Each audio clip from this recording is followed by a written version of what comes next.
என்னால் முடியும், என்னால் இதை பண்ண முடியுன்ற கான்ஃபிடன்ஸ் பயங்கரமாக இருக்கும்.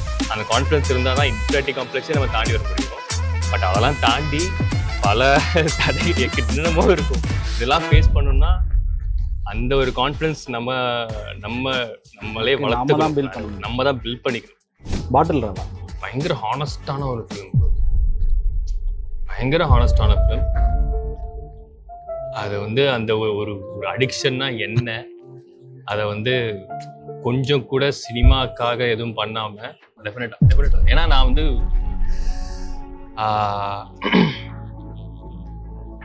சின்ன வயசுல நந்தா நடந்தது, அதுவும் ஆக்சிடென்ட்டா நடந்தது. நானா தேடி போகல, அதுவா வந்தது. அதுக்கப்புறம் 10 வருஷம் ஆச்சு கத்துக்கிறதுக்கு, ஆக்டிங் கத்துக்கிறதுக்கு, சினிமானா என்னன்னு கத்துக்கிறதுக்கு, உள்ள எப்படி நேவிகேட் பண்ணணும் இது எல்லாம். அதுக்கப்புறம் யூஸ்வலா எல்லாருக்கும் என்ன நடக்கும், 10 வருஷம் இதெல்லாம் ஸ்ட்ரகிள் பண்ணுவாங்க, அப்புறம் ஹிட் கிடைக்கும்.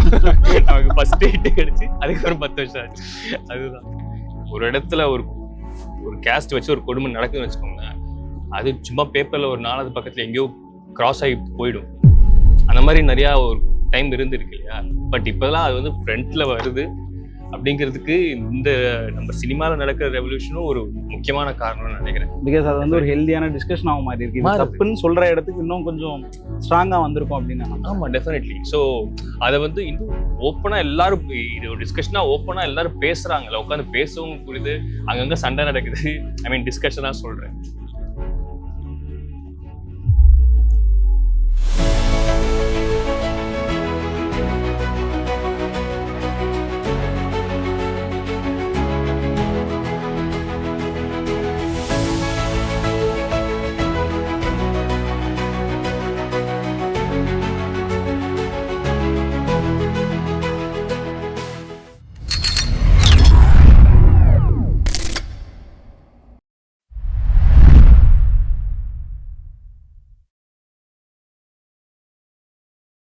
நீலம் சோஷியல் வியூஸ் அனைவருக்கும் வணக்கம்.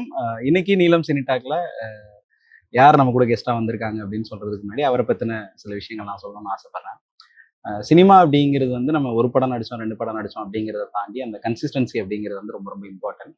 ஏன்னா வந்து அவரோட சிறு வயதுல ஸ்டார்ட் பண்ணி இன்ன வரைக்குமே வந்து அவர் செலக்ட் பண்ற ரோலா இருக்கட்டும், அந்த பெர்ஃபார்மன்ஸா இருக்கட்டும், ஒவ்வொரு கதைக்களமுமே வந்து அவ்வளோ அழகா இருக்கும். அட் த சேம் டைம் வந்து பேசவும் படும். அது ரொம்ப ரொம்ப இம்பார்ட்டன்ட் நினைக்கிறேன். ஏன்னா ஃபிலிம் வந்து ஒரு ஹெல்தியான ஒரு கான்வர்சேஷன் நடத்தணும் அப்படின்னு சொல்லிட்டு நான் நினைப்பேன். ஸோ அந்த விதத்துல இன்னைக்கு என் கூட சினிமா பத்தி பேசுவதற்காக ஆக்டர் வினோத் கிருஷ்ணன் வந்திருக்காங்க. Welcome brother. ஹாய். எப்படி இருக்கீங்க? நல்லா இருக்கேன், சூப்பரா இருக்கேன். ஓகே, ஃபர்ஸ்ட் வந்து நான் உங்ககிட்ட நந்தா படம் பார்க்கும்போதுலாம் நான் வந்து உங்களை பார்த்து நான் பயந்துருக்கேன்.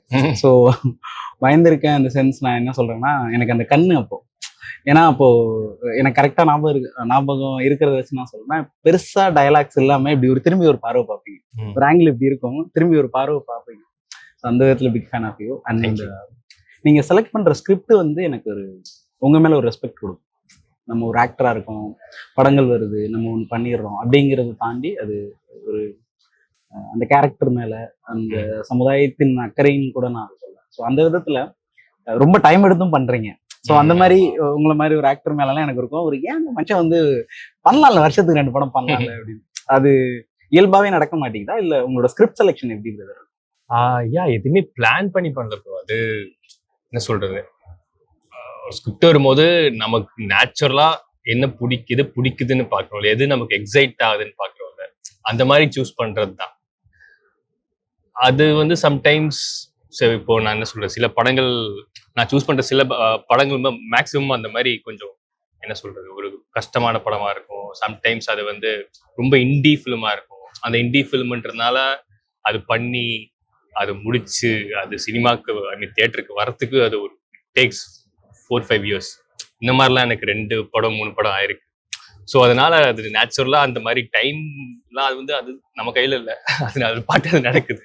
எனக்கு நான் கனெக்ட் பண்ணிட்டு நான் பிகினிங் பார்த்தேன்னா எனக்கு ஒரு செகண்ட் யோசிக்க தோணுது, ஓகே அந்த ஹீரோ தான் இது பண்ணாரா அப்படின்னு. தட்ஸ் வாட் ஒரு ஆக்டர் வந்து பண்ணணும்னு நான் நினைக்கிறேன். ஆமா, டெஃபினெட்லி. ஸோ வந்து கமர்ஷியலா நம்ம ஒன்று பண்ணோம் அப்படின்னு. அண்ட் மோரோவர் இப்போ நீங்க வந்து நந்தா பண்ணும்போதே வந்து இங்க தெரிஞ்சிட்டீங்க ஒரு ஆக்டரா. அண்ட் அடுத்த படம் வந்து கிரீடம், அடுத்த படம் இல்லை ஜென்ரலா கிரீடம் வந்து அஜித் சார் கூட பண்றீங்க. அடுத்து நான்மகன், எல்லாமே வந்து ரொம்ப நோட்டிசபிளான ஒரு ஃபிலிம். அப்போ இப்போ இல்ல ஒரு மெச்சூரிட்டி லெவல் உங்களுக்கு வரும்போது உங்களை சுத்தி இருக்கிறவங்களோ இந்த சமுதாயமோ ஒரு சின்ன ப்ரெஷர் போடும். ம், ம். ஸோ நீ ஒரு ஆக்டர் பாரு, அவங்க பாரு எப்படி இருக்காங்க, இவங்க பாரு எப்படி இருக்காங்க, நீ ஏன் வந்து இந்த மாதிரியான ஃபிலிம்ஸ் எல்லாம் பண்ணக்கூடாது, இன்னும் கொஞ்சம் வந்து எப்படி சொல்றதுன்னா வந்து நான் என்ன சொல்றேன்னு புரியுது புரியும். டெஃபினட்டா. அந்த மாதிரி எல்லாம் வந்து ஒரு ஒரு சின்ன அழுத்தத்துக்கு போகும்போது நீங்க அதை எப்படி கையாளணும்னு நினைக்கிறீங்க? இல்ல அது இல்லப்பா இது என்னோட இயல்பு, நான் என்ன பண்றேனோ அதுதான் அப்படின்னு நினைக்கிறீங்க? அந்த ப்ரெஷர் வந்து உங்களுக்கு வெளியில இருந்தும் வரும், நமக்குள்ள இருந்தும் வரும். ஏன்னா லைக் என்ன சொல்றது, ஒரு ஸ்ட்ரகிள் இல்லாம ஒரு கான்ஸ்டன்டா ஒரு இடத்துக்கு வரணும் அப்படின்னு எனி ஆக்டர் ஆர் எல்லாருமே அதானே நினைப்போம். ஸோ அந்த ஸ்ட்ரகிள் இல்லாம எப்படி அந்த கான்ஸ்டன்டா என்ன சொல்றது, ஓகேப்பா எழுந்திரிச்சா ஓகே வேலை இருக்கு எல்லாமே கரெக்டா இருக்கும், நம்ம நிம்மதியா வேலைக்கு போயிட்டு வரலாம் அப்படின்னு ஒரு விஷயம் இருக்கும்ல, அந்த ஸ்டேஜுக்கு தான் சொல்றேன். நாட் லைக் மேல போய் அங்க நிக்கணும்ன்றதுலாம் வந்து அதெல்லாம் ட்ரீம், அதை விடுங்க. பட் ஜென்ரலா அதுக்கான ப்ரெஷர் கண்டிப்பா இருக்கும், அது நமக்குள்ள இருந்து வரும். But it's a constant struggle between what I want to do from the heart. அது ஒன்று எப்பவுமே ஒன்று இருக்கும் கண்டிப்பா. அதனால இதுவா அதுவா அது இந்த மாதிரி கணக்கு போட்டு சிலது நடிப்போம், அது ஒர்க் அவுட் ஆகாது. ஸோ நீ அந்த கணக்கு சொன்னல பண்ண நடக்கல, இப்ப என்ன பண்றது இப்படின்ற மாதிரியே இருக்கும். அது ஒரு கான்ஸ்டன்ட் ஸ்ட்ரகிள் தான், அது இன்னும் ஃபிகர் அவுட் பண்ண இது வரைக்கும் பண்ண முடியல. அண்ட் அந்த மாதிரி ஒரு ஹிட் கிடைச்சு வந்தாலுமே ஸ்டில் அதுக்கப்புறமும் ஒரு ஸ்ட்ரகிள் தான். நம்ம இப்போ நீங்க ஒரு நல்ல பொசிஷன்ல இருக்கிற ஒரு ஒரு ஹீரோட்டையோ ஒரு ஆக்டர்ட்டையோ போய் கேட்டாலும் அந்த பொசிஷன்லயும் அடுத்த ஸ்ட்ரகிள் தான். அடுத்து ஐ மீன் நெக்ஸ்ட் என்ன படம் பண்ண போறோம் அப்படின்ற கொஸ்டினே ஒரு மிகப்பெரிய ஸ்ட்ரகிள் தான். அது ஃபிட்னஸ் எந்த அளவுக்கு இம்பார்ட்டனோ அட் சேம் டைம் வந்து நான் மென்டல் ஹெல்த் ரொம்ப ரொம்ப இம்பார்ட்டன்ட் அப்படின்னு நான் சொல்லுவேன். ஏன்னா சேதன் நான் ஒரு இன்டர்வியூல சொல்லியிருப்பாரு, என் உடம்ப வந்து கேரி பண்ற அளவுக்கு என்னால இருந்துச்சுன்னா அது ஓகே, நான் வந்து பிரியாணி சாப்பிட்றேன் இல்லை நான் என்ன வேணா சாப்பிட்றேன். பட் இப்போ மென்டல் ஹெல்த்துக்கான ஸ்பேஸ் வந்து இங்கே ரொம்ப ரொம்ப கம்மியா இருக்குன்னு நினைக்கிறேன். ஆக்டரா நீங்க ஒரு ஃபிலிம் பண்றீங்க, இல்லை அந்த ஃபிலிம் முடிச்சுட்டு ஒரு சக்ஸஸ் வருது, இல்லை அந்த ஃபிலிம் கரெக்டாக போகல, how you will handle yourself as actor as in person? ஒண்ணுமே இல்லை. இப்போ வந்து நீங்க வந்து கையில ஃபோன் இல்லாம எதுவுமே இல்லாம எங்கேயாவது போயிட்டு ஒரு 1 hour எந்த மக்களும் இல்லாம தனியா உட்கார முடிஞ்சது உங்களால அப்படின்னு வச்சுக்கோங்களேன். உங்களால ஒரு 1/2 hour அது உங்களால உட்கார முடிஞ்சா ஓரளவுக்கு யூ ஆர் ஹெல்த்தி மென்டலி. அதுவே இன்னைக்கு 5 நிமிஷம் அப்படி உட்காரதே ரொம்ப கஷ்டம். நமக்கும் இந்த எக்ஸ்போஷர் கிடையாதுல்ல, நம்ம சொசைட்டில அந்த மென்டல் ஹெல்த்க்கான எக்ஸ்போஷர் கிடையவே கிடையாது. இப்போ ரீசென்ட்லி ஃபார்ச்சுனேட்லி கொஞ்சம் கொஞ்சமா வந்துட்டு இருக்கு. அதனால நானுமே வந்து மென்டல் ஹெல்த்னா என்ன அப்படிங்கிறதே வந்து என்னோட 30s தான் வந்து அதுக்கான எக்ஸ்போஷரே கிடைச்சது. அதுக்கப்புறம் தான் அப்பதான் அதுக்கான அண்டர்ஸ்டாண்டிங், அதை புரிஞ்சிக்கூடிய அண்டர்ஸ்டாண்டிங்கும் அந்த ஏஜ்ல தான் வரும்னு வச்சு. அது ஏன் தேவைங்கிறதுக்கே நமக்கு ஒரு வயசு வந்துருக்கு. ஆமா, அது புரிஞ்சுக்கிறதுக்கே ஒரு இல்லைன்னா மென்டல் ஹெல்த்னா அதை பத்தி பேசினாலே என்ன மென்டலா நீன்ற மாதிரி தான். அது இல்ல யோகா பண்ணணும்னு ஆசைப்படுறியா அந்த மாதிரி போட்டு பண்ணுவாங்க. It's very important. ஏன்னா for not losing ourselves. ஏன்னா இன்னைக்கு எல்லாத்துலயுமே we can easily lose ourselves. ஃபோன்ல ஆர் எதுலயோ ஒன்று நம்ம ஏதாவது நம்ம ஃபோக்கஸ் பண்ணிட்டே இருக்கணும். கொஞ்சம் சைலண்டா உட்காந்தா நமக்கே பயம் வந்துடும், ஐயோ அப்படின்ற மாதிரி. ஸோ அது இல்லைன்னா ரொம்ப கஷ்டம். ஏன்னா அது மென்டல் ஹெல்த் நம்ம பேசிக்லி நம்ம அவேரா இருக்கணும், நமக்கு நம்மளை பிடிக்கணும். பேசிக் அவ்வளவுதான், நமக்கு நம்மளை பிடிக்கணும். அந்த பாயிண்ட்டுக்கு வரத்துக்கே ரொம்ப டைம் ஆகும்னு நான் நினைக்கிறேன். சினிமாவா இருக்கட்டும் அண்ட் மீடியாவா இருக்கட்டும், அதுல வந்து இந்த ரேசிசம் அப்படிங்கிற ஒரு விஷயம் இப்பவும் இருக்கு அப்படின்னு சொல்லிட்டு நான் பயங்கரமா நம்புறேங்கிறத தாண்டி நிறைய ஃபேஸும் பண்ணியிருக்கேன் நான் சொல்றேன்.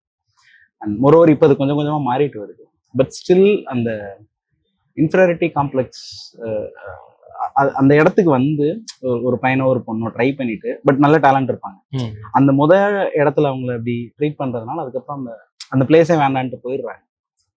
அது எப்படி சொல்றது, அதை எப்படி ஓவர் கம் பண்ணலாம் நீங்க நினைக்கிறீங்க? ஏன்னா ஏன் கேட்குறேன்னா, நீங்க சின்ன வயசுல இருந்து நீங்க ஆக்டிங்னா என்னன்னு தெரியாம ஸ்ட்ரகிள் ஆகி ஒரு இடத்துக்கு வரீங்க. அப்போ ஒரு கேமரா முன்னாடி உங்களுக்கு சில இன்சிடென்ட் நடந்தது, then you will realise yourself, then நீங்க அதை ஸ்ட்ராங் ஆகிட்டு வந்திருப்பீங்க. ஸோ ரெண்டுமே நான் ஒரே மாதிரி தான் பார்க்குறேன். ஸோ அதனால உங்ககிட்ட கேட்குறேன். ஐ மீன் டெஃபினெட்லி இப்போ ஒரு இன்ஃபீரியாரிட்டி காம்ப்ளெக்ஸ் அப்படி நமக்குள்ள இருக்க ஒரு இன்ஃபீரியாரிட்டி காம்ப்ளெக்ஸை தாண்டி வெளில வர்றதே it's a huge struggle. Definitely அது நம்மளால நம்மளே உருவாக்கி கூடிய ஒரு காம்ப்ளெக்ஸ். நமக்கு இது சரியில்லை அது சரியில்லை அங்க அவரை கம்பேர் பண்ணி ஐயோ நம்ம நம்ம அவ்வளோலாம் நமக்கு ஐ மீன் ஒரு விஷயம் பண்றோம் பட் நம்ம அவ்வளோலாம் நல்லா பண்ண மாட்டோம் ஐயோ அந்த அளவுக்குலாம் பண்ண முடியாது நம்ம ஏதாவது பண்ணா சிரிச்சிருவாங்களோ இல்லை பண்ணிடுவாங்களோ அப்படின்ற அந்த நமக்கு நாமே உருவாக்கிய ஒரு காம்ப்ளெக்ஸை தாண்டதே ரொம்ப கஷ்டம். பட் இந்த இந்த ரேசிசம் கிளாசிசம் காஸ்டிசம்லாம் வந்து நம்ம உருவாக்குறது வெளியில இந்த ஒரு பல வருஷமா உருவாக்கப்பட்டு இருக்கிறது. அது இன்னும் ஹியூஜ் ஸ்ட்ரகிள். ஸோ என்ன சொல்றது, இப்போ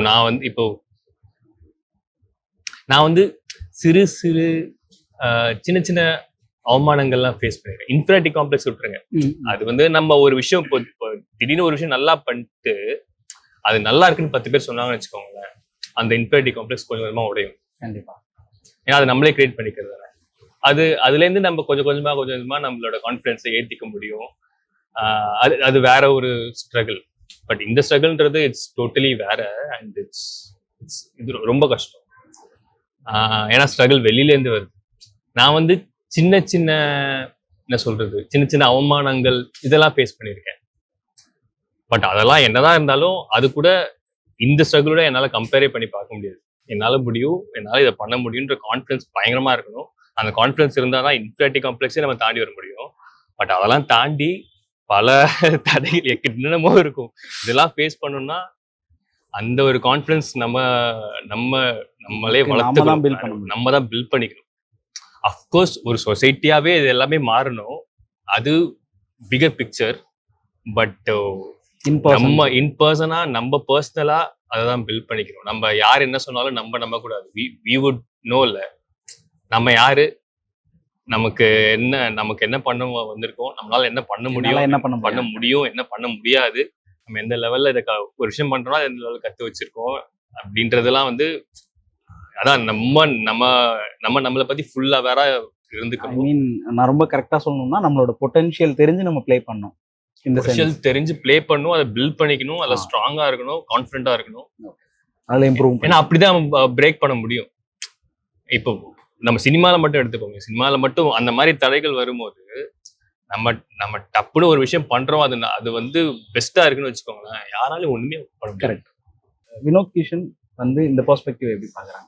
ஒரு பக்கம் வந்து ஆண்டாண்டு காலமா வந்து தமிழ் சினிமாவை பொறுத்த வரைக்கும் கொண்டாடிக்கிட்டு இருந்த விஷயங்கள் மாறி இன்னைக்கு வந்து எளிய மக்களோட சினிமாவும் தலித் மக்களோட அரசியலும் பேசப்படுது, கொண்டாடப்படுது, அதை எல்லாரும் ஏத்துக்கிறாங்க. Huge revolution definitely. ஜென்ரலா சொசைட்டில இந்த மாதிரி கொடுமைகள் நடக்கிறதுன்றது வந்து நடந்துகிட்டே தான் இருக்கு, அது பல காலமா நடந்துட்டு இருக்கு. பட் இந்த ரெவல்யூஷன் வந்ததுக்கு அப்புறம் இது இவ்வளோ பெரிய ஒரு டிபேட்டா, ஒரு சண்டையாவே மாறுது. ஏன்னா சில பேர் வந்து என்ன இப்போ என்ன இந்த காலத்துல என்னங்க காஸ்ட்ல எங்கெங்க இருக்குன்ற பேசுற ஒரு செக்ஷன் ஆஃப் சொசைட்டியும் இருக்காங்க. அப்படிலாம் இருக்கும்போது இப்போ it's a huge revolution. And இந்த இது நடக்கிறதுனாலதான் வந்து இது பேசப்படுது. இல்லைன்னா சம்டைம்ஸ் இப்போ ஒரு இடத்துல ஒரு கேஸ்ட் வச்சு ஒரு கொடுமை நடக்குதுன்னு வச்சுக்கோங்களேன், அது சும்மா பேப்பர்ல ஒரு 4வது பக்கத்துல எங்கேயோ கிராஸ் ஆகி போயிடும். அந்த மாதிரி நிறைய ஒரு டைம் இருந்திருக்கு இல்லையா. பட் இப்பெல்லாம் அது வந்து ஃப்ரண்ட்ல வருது அப்படிங்கிறதுக்கு இந்த நம்ம சினிமால நடக்கிற ரெவல்யூஷனும் ஒரு முக்கியமான காரணம்னு நினைக்கிறேன். பிகாஸ் அது வந்து ஒரு ஹெல்தியான டிஸ்கஷன் ஆகும் மாதிரி இருக்கு. தப்புன்னு சொல்ற இடத்துக்கு இன்னும் கொஞ்சம் ஸ்ட்ராங்கா வந்திருக்கும் அப்படின்னு நான். ஆமா, டெஃபினெட்லி. ஸோ அதை வந்து இன்னும் ஓப்பனா எல்லாரும் இது ஒரு டிஸ்கஷனா ஓப்பனா எல்லாரும் பேசுறாங்கல்ல, உட்காந்து பேசவும் புரியுது, அங்கங்க சண்டை நடக்குது. ஐ மீன் டிஸ்கஷனா சொல்றேன். ஸோ இதுக்கு காரணமே டெஃபினெட்லி நம்ம சினிமால வந்து இந்த ஒரு ரெவல்யூஷன் தான். வேர்ட் ஆர் ஒரு சென்டென்ஸ் சொல்றேன், அதை கேட்கும்போது உங்களுக்கு என்ன தோணுது அப்படிங்கிறத பத்தி நீங்க ஷார்ட் அண்ட் ஸ்வீட் ஆகலாம். Like what you like to share அப்படின்னு சொல்லிட்டு. தியேட்டர்,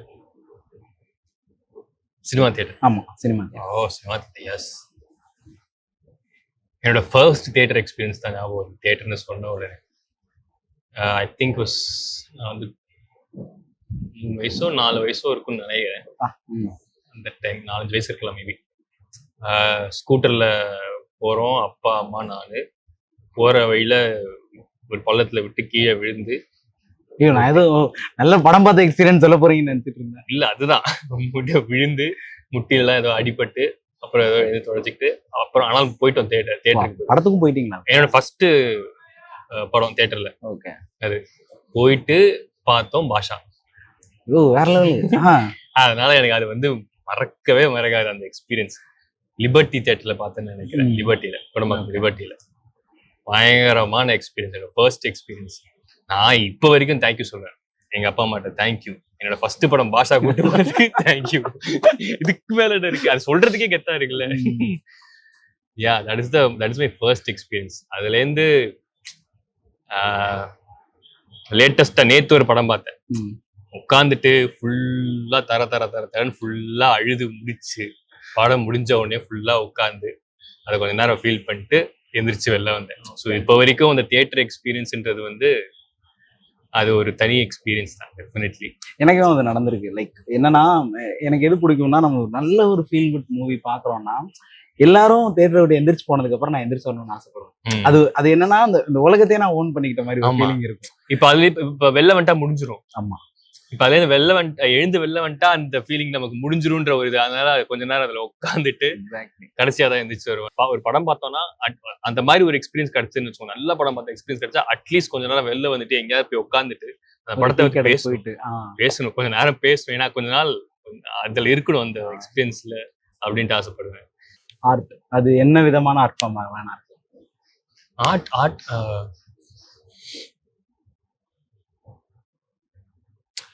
ஆர்ட் ஃபார்ம் எனக்கு எப்படின்னா, லைக் இப்போ எனக்கு இப்போ லைஃப்ல இப்போ சும்மா ஏதாவது போர் அடிக்குன்னு வச்சுக்கோங்களேன், இல்லைன்னா ஏதோ தேமையான லைஃப் போயிட்டு இருக்குன்னு வச்சுக்கோங்களேன். அப்போ ஐயோ ஓகே, ஏதாவது I need to consume some art அப்படின்னு நான் யோசிப்பேன். டக்குன்னு ஃபோன் எடுத்துட்டு ஓகே இன்னைக்கு என்ன நடக்குது, ஏதோ ஒன்று ஒரு படம் பார்க்கலாம், இல்லைனா வந்து ஏதாவது ஒரு மியூசிக் ஃபெஸ்டிவல், ஏதாவது ஒரு கான்சர்ட் நடக்குதா, இல்லைனா எங்கேயாவது ஒரு கச்சேரி நடக்குதா, இல்லை ஏதாவது பெயிண்டிங் எக்ஸிபிட் எங்கேயாவது நடக்குதா, ஃபோட்டோகிராஃபி எக்ஸிபிட் ஏதாவது ஒன்று. ஏன்னா போனால் எனக்கும் பெயிண்டிங்க்கும் எனக்கு அவ்வளோ தெரியாது. பெயிண்டிங்னா என்னன்னு தெரியாது. அந்த ஆர்ட் எனக்கு முழுசா புரியாது. ஆனாலும் சும்மா போவேன், தெரியலனாலும் போவேன். ஏன்னா நமக்கு தெரியாது, ஏதோ ஒன்று நம்மளை அஃபெக்ட் பண்ணும், ஏதோ ஒன்று நம்மளை டச் பண்ணும். அது என்னன்னு கூட நமக்கு புரியாம டச் பண்ணும். அந்த மாதிரி ஒரு வாட்டி நான் பெயிண்டிங், இப்போ மியூசிக்ன்றது எனக்கு கொஞ்சம் தெரியும்னு வச்சுக்கோங்களேன். நான் ஒரு மியூசிஷியன். ஸோ மியூசிக் எனக்கு தெரியும். ஸோ மியூசிக் கொஞ்சம் தெரியும். அதையும் மீறி நமக்கு தெரியாத ஆர்ட்டே நம்மளை வந்து அஃபெக்ட் பண்ணும், நம்மளை ஏதோ ஒரு எமோஷன் தூண்டி விடும். நான் அந்த மாதிரி ஒரு 2 years பிஃபோர் தான் ஃபர்ஸ்ட் டைம் நான் வந்து ஒரு பெயிண்டிங் எக்ஸிபிஷன் போறேன். போயிட்டு நான் புரியல, சில இதெல்லாம் புரியல, பார்த்துட்டு இருக்க ஒரு பெயிண்டிங்ல உட்காந்து பாக்குறேன். அது எனக்கு டச் பண்ண ஒரு எமோஷன் வந்து ஹியூஜா இருந்தது. எனக்கு அப்பதான் புரிஞ்சது, ஓகே ஆர்ட்ங்கிறது வந்து நமக்கு புரிய தேவையில்ல, போய் கன்சியூம் பண்ணு. ஒருவேளை அது உனக்கு புரிஞ்சுது, அது உனக்கு ஏதாவது ஒரு எமோஷனல் டச் பண்ணி விட்டுச்சுன்னா அந்த மாதிரி ஒரு எக்ஸ்பீரியன்ஸ் வேற எதுவுமே கிடையாது. ஏன்னா அது வந்து ரொம்ப ரியலான ஒரு எக்ஸ்பீரியன்ஸ். யாரும் சொல்லி வர்றதில்ல, யாரோ ஒருத்தர் சொல்லி நமக்கு தூண்டல. நம்ம ஒண்ணு பாக்குறோம், நமக்கு ஒண்ணு புரியுது, அது நமக்குள்ள ஒரு விஷயத்த, ஒரு எமோஷனை தூண்டுது அப்படிங்கிறது வந்து இட்ஸ் ஹியூஜ் எக்ஸ்பீரியன்ஸ். அந்த மாதிரி எமோஷன்ஸ் தான் வந்து எனக்கு ரொம்ப பிடிக்கும். அதுல இருந்து நான் வந்து ஆர்ட் இப்போ ஒரு 4-5 நாள் எதுவுமே கன்சியூம் பண்ணல ஆர்ட் அப்படின்னா எனக்கு வந்து ஒரு ஓகே இல்ல ஏதாவது வேணுமே, ஏதாவது பார்க்கலாம், நீ இதான் நல்ல படம் பார்த்தியா, கேளு, அந்த மாதிரி கேட்டுட்டு ஏதாவது பண்ணுவேன், எதாவது. ஸோ தட்ஸ் வாட், நமக்கு நம்மளே அறியாம நமக்குள்ள இருக்கிற ஏதோ ஒரு எமோஷனையோ அது தூண்டிவிடும். அது நம்மளை பயங்கரமா டிஸ்டர்ப் பண்ணும். நானும் என் ஃப்ரெண்டும் ரீசெண்டா ஒரு ஃபோட்டோகிராஃபி நீலமோட இதுதான் போனோம், எக்ஸிபிஷன் போயிட்டு ஒன்று பார்த்துட்டு நாங்கள் 2 பேரும் அப்படியே பார்த்துட்டு அதை பத்தி ரொம்ப நேரம் பேசணும். ஒரு ஃபோட்டோகிராஃபி ஒன்று, ஒரு பெயிண்டிங் ஒன்று பார்த்தோம். பார்த்துட்டு ரொம்ப நேரம் பேசிட்டு அங்க உட்காந்துட்டு 2 பேரும் சைலண்டா உட்காந்து அதை பார்த்துட்டே இருக்கோம். எனக்குள்ள அவ்வளோ எமோஷன், அவங்களுக்குள்ளேயும் அவ்வளோ எமோஷன், சைலண்டா உட்காந்து அதை ஃபீல் பண்ணிட்டு அப்புறம் எந்திரிச்சு வந்தோம். ஸோ இது வந்து ஆர்ட் தான் பண்ணும். அது நமக்கு அது தெரியணும்னு அவசியம் இல்லை. ஆனாலும் அது ஒரு விஷயம் பண்ணும். பீட் எனி ஆர்ட், அதுக்கு அந்த பவர் வந்து ஆர்ட் மட்டும்தான் இருக்கு. இப்போ வந்து சில படங்கள் நான் சொல்றேன். அந்த படங்கள் உங்களுக்கு என்ன ஒரு தாக்கத்தை கொடுத்துச்சு? இல்ல அந்த படங்கள் பத்தி நீங்க என்ன சொல்லணும்னு ஆசைப்படுறீங்க அப்படிங்கிறத வந்து நீங்க சொல்லலாம். 96 96 96 அந்த ஒரு கேரக்டரைசேஷன் அவர் ப்ளே பண்ண விதம் இருக்குல்ல சேதுனா, ரொம்ப ரொம்ப கஷ்டம். அது அவ்வளோ நுவான்ஸ்டா,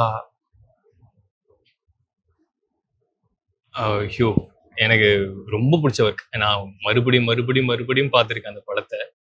அது நமக்குள்ள கிரியேட் பண்ண எமோஷன், அதுவும் ஃபர்ஸ்ட் டைம் பார்க்கும்போது கடைசியில அது மூடும்போது, பெட்டியை மூடும்போது நம்மளால அந்த சீட்டை விட்டு எந்திரிக்கவே முடியாது. ஒரு ஏதோ ஒரு அவ்வளோ ஒரு வெயிட் ஃபீல் ஆகும்.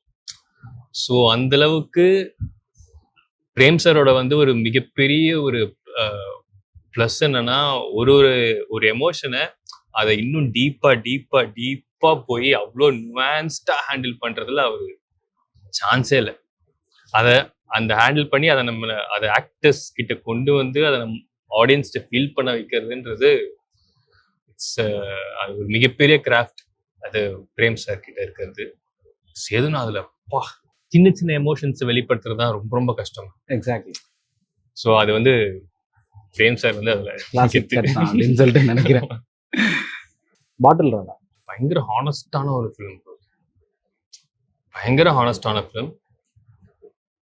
அது வந்து அந்த ஒரு அடிக்ஷன்னா என்ன, அதை வந்து கொஞ்சம் கூட சினிமாக்காக எதுவும் பண்ணாம அந்த அடிக்ஷனோட அந்த ஜேர்னியை ஃபீல் பண்ண வைக்கணும். அதை பார்த்தா எல்லாருக்கும் உறுத்தும். அது அடிக்ஷன் லெவல்லாம் விட்டுருங்க, ஜென்ரலா ட்ரிங்க் பண்ற எல்லாருக்குமே அதை பார்த்தா வந்து ஒரு பயம் வரும். மெட்ராஸ் மேட்னி. மெட்ராஸ் படம் பேர் கேட்டவனே ஒரு வைப் ஆகுறீங்களே ப்ரோ. ரீசெண்டா பார்த்தேன்ல, அதனால அந்த எஃபெக்ட் இன்னும் அப்படியே இருக்கு. 2 வாட்டி பார்த்தேன். ஓகே. ஒரு நாள் பார்த்துட்டு அப்புறம் அடுத்த நாளும் போய் பார்த்தேன். Very beautiful film. காளினாக்கு வந்து அதான் சொன்னேன், காளினாக்கு சொன்னா இந்த படம் this film deserved you and you deserve many more films like this. நான் அவ்வளோ அழகா பண்ணியிருந்தாரு படத்துல. வினோத் கிஷனுக்கு என்ன மாதிரியான சினிமாக்கள் நடிக்கணும்னு ஆசை? இல்ல எனக்கு வந்து என்ன சொல்றது, அது மாறிக்கிட்டே இருக்கும். என்ன மாதிரி சினிமா நடிக்கணும்ன்ற ஆசை வந்து டெய்லி மாறிட்டே இருக்கும். ஆமா. இப்ப என்ன கேட்டீங்கன்னா மெட்ராஸ் மேட்டின்னு சொல்லுவேன். ஏன்னா நேத்து ஆனா நம்ம கிட்ட தான் ஃபாதர் ரூட் இல்லையே. ஃபாதர் ரூட்டுக்கு நாங்க எங்க போறது? அது பண்ணிக்கலாம். ஓகே. அதுக்கு நம்ம வந்து ஒரு ஒர்க் ஷாப் வச்சு அதுக்கு என்ன பண்ணணுமோ பண்ணிக்கலாம். அந்த மாதிரி தான். ஸோ எனக்கு நிறைய ஆசை இருக்கு, எக்கச்சக்கமா ஆசை இருக்கு. 1-2 சொல்லுங்க, உங்களுக்கு மனசுக்கு நெருக்கமா சிலது இருக்கும் அந்த மாதிரி தான். எனக்கு வந்து எப்பவுமே வந்து ரொம்ப இந்த டீப்பான எமோஷன்ஸை ஹேண்டில் பண்றது ரொம்ப பிடிக்கும். டீப்பான எமோஷன்ஸை சிம்பிளா கடத்துறது வந்து ரொம்ப பிடிக்கும். லைக் மெய்யழகனா இருக்கட்டும், இப்போ நீங்க சொன்ன மெட்ராஸ் மேட்னியா இருக்கட்டும், இந்த மாதிரி படங்கள் எனக்கு ரொம்ப பிடிக்கும். அதே மாதிரி பிளஸ் நான் வந்து நிறைய இந்த நெகட்டிவ் ரோல்ஸ் அது நிறைய பண்ணிட்டேன். அதனால இப்போ அதுல இருந்து கொஞ்சம் வெளில வந்து அதோட ஒரு முயற்சியா தான் பிகினிங்லாம் கூட. ஸோ சாஃப்டான ரொம்ப மெல்லிய உணர்வுகள்னு சொல்லுவாங்கல்ல, திரும்ப நான் வந்து 96க்கும் தான் வரோம்.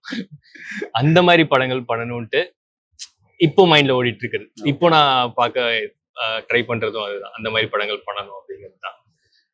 Let's hope. தொடர்ந்து வந்து பிரதர் நிறைய சினிமாக்கள் பண்ணுங்க. உங்களுக்கு பிடிச்ச மாதிரியான சினிமாக்கள், உங்களை கொண்டாடக்கூடிய மனிதர்கள் வந்து இங்க நிறைய இருக்காங்க.